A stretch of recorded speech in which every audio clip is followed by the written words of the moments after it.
Hello, I am Thea May from Working with Voice. And I am Sarah from Working with Voice. So at Working with Voice, we want every person to find their unique way of expressing themselves. We're talking no more code switching, no more mask wearing, no more upholding the toxic communication norms that we have all fallen into the trap of that we call normal life. So this video is focusing on stripping out that fake it till you make it tactics out of your confidence journey on dating so that you can show up in your sizzling authenticity on your dates here, there, and everywhere. Today, we are answering 3 dating questions. Great. What have we got? So the first question we got in was, when you're chatting in a dating app, how do you create a structure that moves things forward rather than engaging in endless small talk? Oh, I love this question so much. So small talk has a bad rep.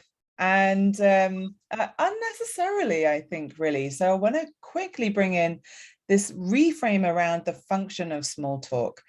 You're never meant to get stuck there, and that is true. So what if you saw small talk as a signaling tool rather than a conversation place, right? Our brain loves signals. It just wants signals all day long. It's picking up on things, noticing patterns. That's how the brain is receiving the world. And small talk is kind of like you going, how about this one? This one? What about this topic? And you're kind of holding up little flags to each other in order to find the places where you've got some resonance, some interest, some engagement, something, a bone to chew on, if you like. Sorry to the vegetarians. But yeah, use it like flags rather than actual conversation. So that's the first thing I want to bring in here. And yes, the pitfalls that often happen around small talk are the using of small talk as a kind of like a baton tool. You just keep kind of giving it back to them and hoping that they're going to provide you with something interesting. Yes. That is exactly what until that resonated. Boring. So you're kind of using it as a place of inaction yourself, which means that you're not giving them anything to play with. So if then the other person then doesn't give anything to play with either, you find yourself talking about the weather again, right? And so it becomes really important to offer almost like little olive branches of something a bit enticing, a bit interesting, a bit something you have a passion about, maybe a little risque edge to it. What do you think of fetish clothing, for example, would be a that's an example. It depends where you've picked up your date and where you're having that text message. Perhaps that's something that you could really resonate on quite quickly, that immediately is going to be quite exciting. But obviously there's things like even finding out what films you're interested in, and then once you find some resonance in films or books or some of those perhaps lighter topics, perhaps safer topics, you might say, you're going to start to notice that maybe they really love rave music from the 90s, but you only got there because one of you started talking about music, small talk, vague, right? And then one of you just goes, I just really love old rave music from the 90s. I can't help myself. I just like put on that playlist all the time. And the other one just goes like, oh, I'm really into classical music and I don't listen to rave music. You have your answer. Or they go, yes, don't you just love it? And you're out of small talk and you're into an actual conversation. You start sharing playlists on your, on the text message, and like you're actually interacting. Then you're sharing with and of yourselves. With each other. So that's kind of the main thing, is to really offer little pieces by way of asking questions or inviting them into particular themes. So choose themes that you are actually genuinely interested in, because if they don't resonate, you're getting an answer that they might not be a good fit. The less they resonate with the things that you care about, the clearer it is that it's not a good fit. The more they resonate with the things that you care about, the more you can lean in. You got to risk it for a biscuit. Risk Yeah. some themes, right? Just risk some themes anyway. Yeah. Yeah, definitely. Do you have anything else you want to add to that, Sarah? Yeah, I mean, you know, from personal experience, sometimes I find that you fall into this trap of like just going, oh, how was your day? What did you do today? And then it's like, what are you doing tomorrow? Okay, catch up with you tomorrow. And it just goes around. FaceTime tomorrow? Yeah, totally. About 3 days and then I'm done. Get them out. And it's almost like if that happens, you can't really, it's really hard to break the ice again. Because you just get into like a really dull vibe that makes you feel a bit rubbish, and then you're like, okay, this is just going to have to end. So I guess it's about getting in early and not definitely getting early with some core themes that it genuinely excite you. And if they don't like it, don't take it as a judgment that you are not good enough. It's that they're not a good fit for you. Yeah. Which is such a different way of responding to them going like, I'm not really into that. Yeah. You're like, oh, cool, that's really useful for me to know. Right, if we're thinking about going on a date or dating. So yeah, and the other little ways that you can move small talk is to respond enthusiastically, and pick up on things that they're saying, that they're olive branches, if you like. And enthusiastically respond. You might message something like, oh my god, I love when you said about listening to rave music from the 90s, because it's like something I really adore. You know, or whatever it is. Yeah. So pick up and affirm that you resonate with something that they're sharing. Yeah, definitely. Rather than just receive it on the inside, go like, yes, but don't indicate it. Because if you indicate in any way that for you is also cool, then they won't take it any further.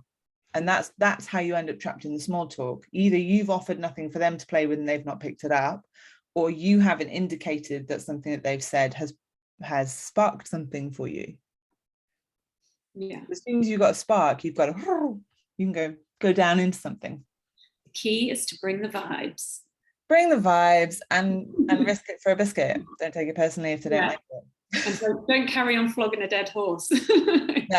No. See previous video, exit strategy for getting out of those. So should we move on to the next question? Yeah, definitely. So we've had another one in, which is okay, so it's another dating app one, so it moves in quite nicely. It's once you've arranged to meet up via a dating app, how do you indicate that you want to take things slow? Because there can often be a bit of an underlying pressure that like, okay, we've met on a dating app, we want to date, and you know, there's that kind of pressure there to like move things forward, or you know. Especially you know, in the 21st century, where certainly in the UK it's quite sexually liberal, so it's, you know, there is that norm is there. So yeah, it's a really good question. I really like this question, and ultimately it comes down to boundaries, managing expectations and indications, right? So similar to the exit strategy we discussed the other day, actually, you want to start by signaling where you're at right from the very beginning. Some people do this already in their bios. For example, they say, not looking for hookups, you know, move along. It's important to me to get to know someone first before I know whether I want to jump in bed, or you can say it's quite playfully if you like, jump their bones, you know, whatever. So you can, the first place to indicate that sort of thing, if it's really important to you, and especially if you find it hard to say to the person out loud, is do indicate it in your bios first, because that it acts as a filtering tool, right? And somebody who people will still push your boundaries because people do. And so if you can sense that someone's pushing you for a hookup, even though one, you've put it really explicitly in your bio, you have the information that you need that they're not going to respect your boundaries. Yeah. Or they don't care enough about you to have read your bio. Yeah. So again, it's giving you really useful information about the person before you've had to invest any energy. Right? So first thing is filter from the top. Yeah. Okay. Great tip. The next thing, and this is the people pleasers challenge, right? The risk of upsetting somebody, but they probably did want to have sex with me, so now I'm going to let them down and they're going to be upset, and so that cycle kicks off, right, in the brain. So first, the pitfall is to place your needs above the imagined expectations of the other person. Right. So if for you it is important that it's a boundary for you that you don't want to hook up and have sex straight away, that's something that you're starting to bring in for yourself. It's really important for you to start to learn to do that because it's new for you, or because there's so many reasons why you might want to do that. You might just come out of a relationship and you're like, I don't want to jump into bed with somebody else right now, right? But I do want to like put my tentative feelers out again, right? So it's a boundary for you. If it's a boundary for you, no, don't let anyone take that away from you. It's your boundary. Right? So then it comes down to upholding your own boundaries just for yourself. As simple as that. Like literally just for yourself. And what's interesting about this is it actually is about maintaining integrity, right? I do what I say. Yeah. And so you're proving that to yourself and to the other person. Yeah. What's interesting here is that so even if you think you meet someone and there is an insane chemistry, do it once that you don't hook up with them, just so that you can prove to yourself and prove to them that you do what you say. Yeah. Even if it's only once. Yeah. Because the chemistry is insane and actually it's a goer for you and you knew it from the beginning, but you're still gonna once hold that boundary. And here's some ways that you could language that if you like. So aside from putting it into the written bio, you can say things like, you could do this by text or in person as well, by the way. So managing their expectations by saying something explicit, like, if you're just wanting to hook up, then I'm not your gal. If you're getting any sense that they're nudging towards that. The fear is that they might, I always find this confusing to say from like a grammatical point of view, that you are worried that they will think that you are presuming that they wanted to have sex. Yeah, that makes sense. Yeah. Like, well, everyone wants to sleep with me. Yeah, like, I'm just so hot right now that everyone wants to sleep with me.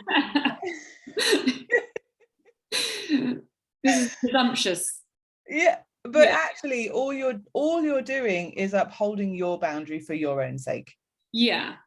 And it manages expectations if those expectations are there, but if they're not there, no worries. All you've done is been clear. Clear is kind. Yeah. Yeah. Then everyone knows what they're working with. Another way you could say it is, it's really important to me to get to know someone well before I can even know if I would want to take it any further. Yeah.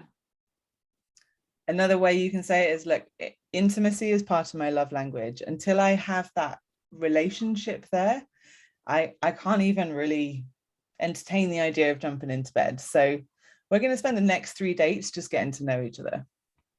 Is that okay with you? Yeah. And if they go like, nah, you're like, cool, bye. Whereas if they go like, yeah, no worries, then great, you've made an agreement. So yeah, seeking confirmation of that agreement, of this boundary that's important to you. Are they willing to respect that boundary? If they're not, you have your answer, they're a non-starter. And if they are, then you've been very clear, and clear is kind. And you've created your own little container to play in where the boundaries are really clear. Yeah, they're great tips. Yeah. Great tips. Okay. Next one, we got one more. One more. So taking it into real life now. So if you are out and about in a bar or on the train or, you know, somewhere and you see someone that you like how do you instigate some sort of connection? Yes, this is such a good question. And there's a lot of things coming into play here. One is that men should make the first move. It's a lie.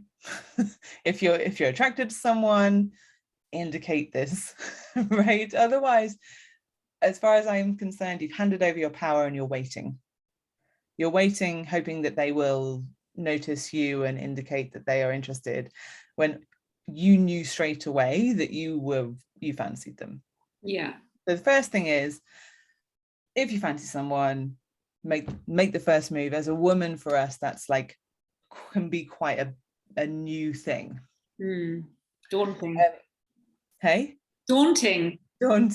Yeah. Daunting. And yet when you start to do it and you get used to it, it's actually very empowering. You're no longer waiting for men to approach you. You are going out and getting what you want. And it's actually way more exciting. A lot less waiting. So that's the first kind of myth I want to pop, if you like, is that as a woman, if you're a woman watching, it's really okay to go and approach somebody. And what's interesting that can come in is someone find that threatening. Right. And that for me personally, that has always told me something I need to know, which is that they can't handle a strong woman. And if you've ever met me, I'm no shrinking violet. And so, you know, I'm no wallflower. So if they can't handle you approaching them, it's telling you something about the dynamic that they're going to expect. That's a really good point that I hadn't thought about before. It's just a little side note for the women out there. It's an interesting thing to pay attention to. Right. But we digress. So,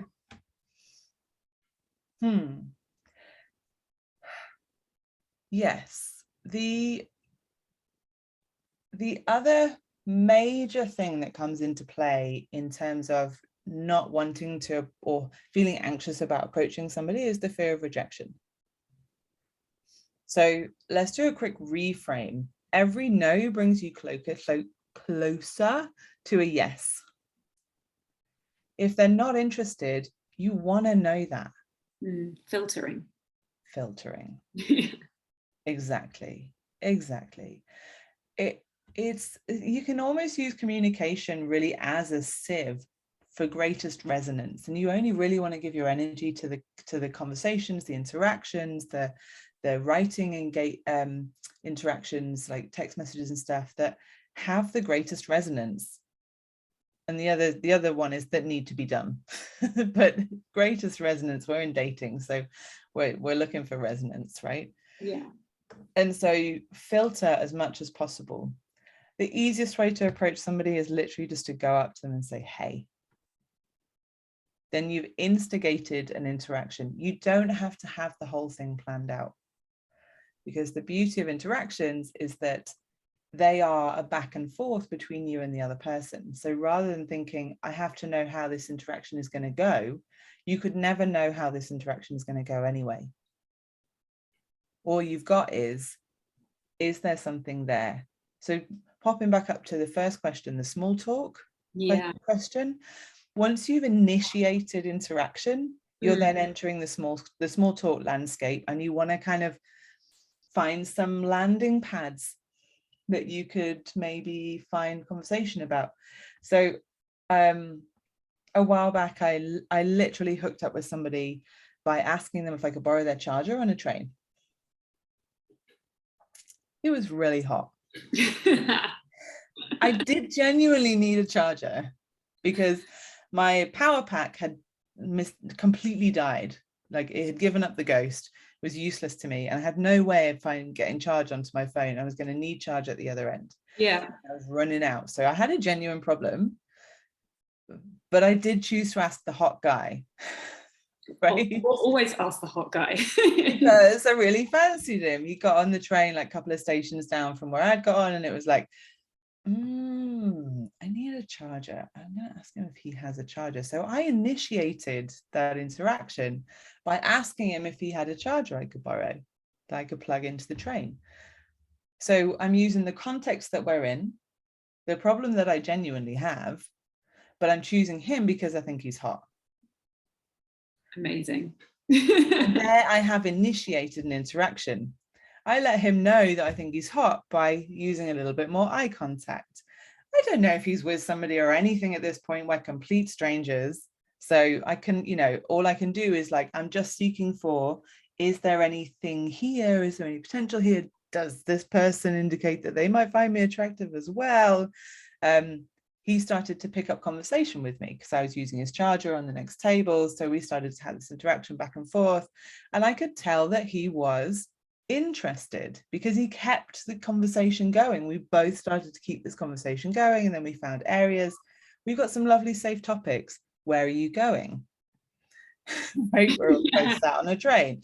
Oh wow, that's really interesting. He was doing a master's at Cambridge, and we're on the Cambridge line and into London, and so he was going to get off at Cambridge, and I was like, oh, tell me about your masters, it's really interesting. And like, it was a really interesting subject. And so we're chatting, we're not in small talk anymore, we're actually in interesting topics and conversation. So but the initial, how do I instigate, I use the context and ask for his charger.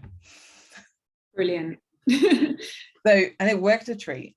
We swapped numbers, blah blah blah, the rest is history.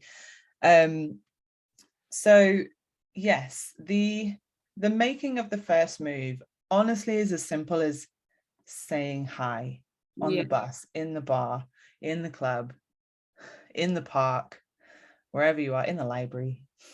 Good old small talk. And then go into small talk and really prick up your ears, and not just your ears, but kind of like your whole awareness to, is there any vibrancy here? Yeah. Right? Because they might be in a serious relationship, this is not appropriate for them, so they're gonna hold themselves in and hold themselves back, at which point, pick up on that. Notice that. Or they get all eye with you and they're like, hey. Yeah. Or they get a bit nervous and they're like, so pick up on some of those cues, keep offering these little olive branches of themes that you are interested in. Use the context that you're actually in, which is, these are surface small talk islands, the context that you're actually in. So it is like in the park, it could be the weather because you're both outside. Right? We love a bit of weather talk. Yeah, we are Brits after all. So it could be the weather, but it could be like on the train, it was, where are you going? Yeah. Just to get going, and then pick up on something that is said. Pick it up and use it. Use something that's occurring. You don't have to know what you're going to say next. Use something that is occurring because you're having an interaction. That takes off so much pressure. You don't have to have the conversation worked out before you start it. That is just such a misnomer. It's a lot of pressure. Yeah. A lot of pressure. Use something in the context, and then you're seeking little islands of resonance. That's it. And then ask for their number at some point. Yeah, that sounds super easy. It really can be that easy. It really can be that easy. A lot of the time, communication anxiety comes in because you feel like you have to have the whole thing mapped out before you can do it. You have to have it like sorted, when actually most of communication in written, text message, spoken, is emergent. We're not scripts. So the more you can get skillful at riffing off different things, picking up on cues Mm. and using that other thing of indicating at the top, so filtering at the top, so you're not wasting your time with things that have no resonance, people that have no resonance. Yeah. And you can like push topics away really quickly and get to the ones that are really interesting. It's actually not as hard as it needs to be, as people feel it is. Yeah. That was a really great bunch of questions, because it kind of took us from the beginning to the, like, you know, to the end. No, they were great. Yeah, they did. And also from text message to real life, which is great. It's much easier in real life. It's so much easier in real life. For some, only for some. Some people find the text message way safer because they can prepare it. They're not being, the difference between text messaging and writing and speaking is text messaging, you can edit and spend half an hour on it before you click send. Yeah. Whereas in speaking, once you've said it, they've heard it. Bit of a problem of mine. Sorry. It's a lot more immediate. But as a last offering, if you like, the thing with speaking is that you can always adjust and change what you said by saying, that's not quite it. It's more like da, da, da, da, da, da, da. So you edit in real time, basically. It's fine. Yeah.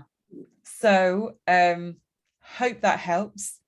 Go out, date, experiment, and lean in and share of yourself little bits. Life gets so much more interesting when we share more of ourselves. It really does. It works like little flags to the people around you who resonate with those things as well.